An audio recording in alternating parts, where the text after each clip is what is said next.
It's not every day that you see cowboys tilling the land of Israel. But these passionate men and women are here with a purpose much bigger than themselves. Up until October 7th, the job was just straightforward. We were helping the farms. And then when October 7th happened, the atrocities happened, our job just went to a new level because the foreign workers were leaving. The men and women that were called up into reserve duty had to leave, which pulled the farms basically empty. So yeah, today is taking the old tomatoes out and tying up these so they can come in and get the new crops in. Joshua Waller and his big family are Christian farmers from Tennessee who moved to Israel 14 years ago with a big mission called Hayovel, or in English, serveisrael.com. Yeah, it's looking good. It's not going all the way through. There you go. Oh, it's good. It can all stay up there anyway. I wasn't born with a green thumb. I'm sorry, Joshua. No, it looks good. We'll just My thumb is brown. Wrap it up now. I can remember back on the farm in Tennessee, there was a Israeli flag with a menorah right in our living room on top of our piano. We were raised with the understanding, Christian Zionist understanding, that if Israel ever needed help, we would be the first to be here. We'll harvest up to 400 tons of grapes in a year, hand-picked. We'll plant, just this year, before the war, we planted 20,000 vines and trees together. After October 7th, Joshua and his family brought dozens of volunteers from all over the United States to help keep the agriculture alive and flourishing during the war. But these are perfectly edible. You can just take them off and eat them for lunch right now, or eat them for a snack. But yeah, the color is amazing.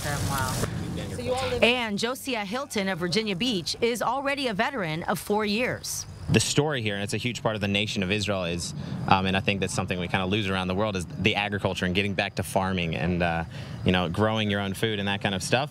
And it's how the world goes around, because you can't live without the farmers. So here, especially in Israel, even though there's a big war and there are so many people fighting for their lives in Gaza, and you still have to keep the farms going. And there's not a famine during wartime. So we're privileged and we're blessed to be here to be able to help the farmers and do what we can. I can't go into Gaza and fight, so I'm gonna help here on the farms. These men and women are proud to call themselves Christian Zionists because they are a faith-based community who live by the Word of God. Right now, there's a movement around the world of people who are saying, Zionists are evil and Zionists are the colonizers, and there's all this. Really, it's just nonsense. But Zionism is based on a biblical concept. Zionism is based on the fact that the Jewish people belong in the land of Israel. And so we created this shirt. It's #Proud Zionist. We're not afraid to be called Zionist. I'm not ashamed of the term Zionist. Somebody calls me a Zionist, that makes me proud. God doesn't change his mind when he makes a promise. That's just it. It's solid. It stands that way forever. And so when he chose the Jewish people, that was it. And we don't argue with God. We say, okay, that's great. You made a choice, and we're going to back that up. We're not arguing with God. And to be here to be a part of it has been a huge honor. Who was Ittai?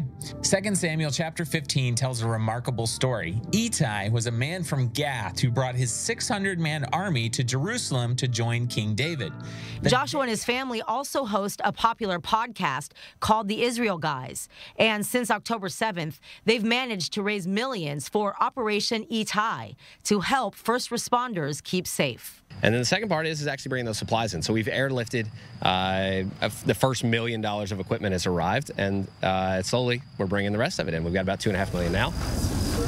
Joshua cites a famous quote by author Mark Twain when I asked him what their message is to the millions of people around the world spewing anti-Semitic and anti-Israel vitriol.